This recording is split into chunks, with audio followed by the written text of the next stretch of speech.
Jeudi 16 juillet 2009, Jean-Marie Bockel, secrétaire d'État à la Justice, s'est rendu à la maison d'arrêt de Fleury-Mérogis pour y visiter le centre des jeunes détenus. Accueilli par Fabienne Vuitton, directrice du centre, le secrétaire d'État à la Justice a débuté la visite par le quartier des mineurs. Nous allons monter au 3e étage. Sharon Blacher nous explique ce qu'est un quartier des mineurs.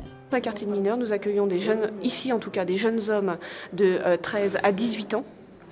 Principalement, les jeunes arrivent quand ils ont une quinzaine d'années.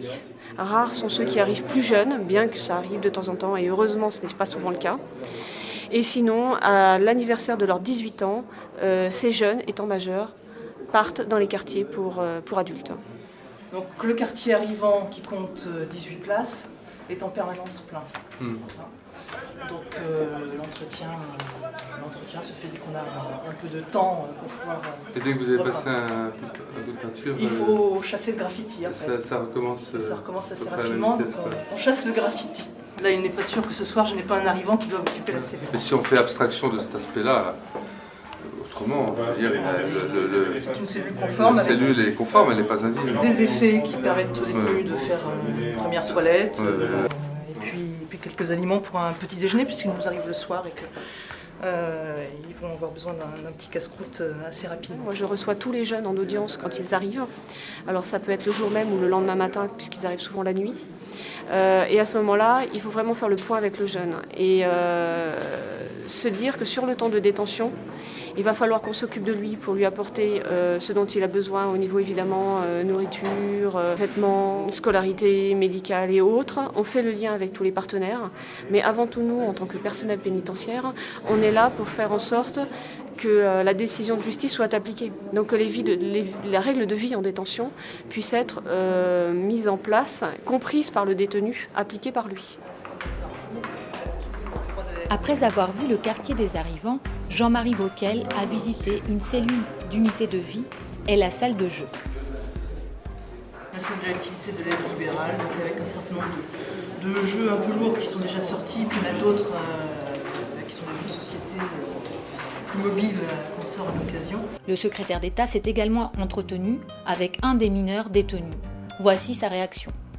Je ne découvre pas ce contact avec des jeunes qui se cherchent et qui ont parfois du mal à se trouver. Et puis vous avez évidemment toujours les deux cas de figure.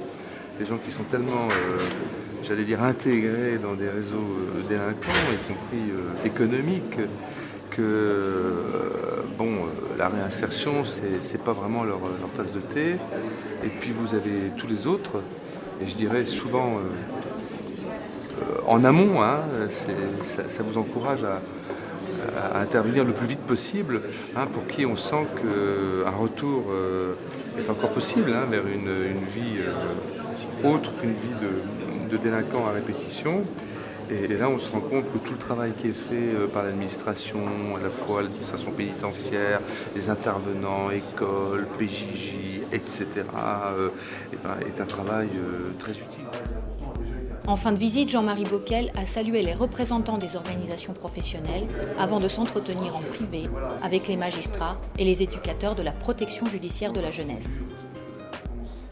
Moi, sur ces questions de délinquance des mineurs et de prévention de la délinquance, j'ai mon expérience ancienne d'avocat et mon expérience de 20 ans de maire très engagée sur ces questions.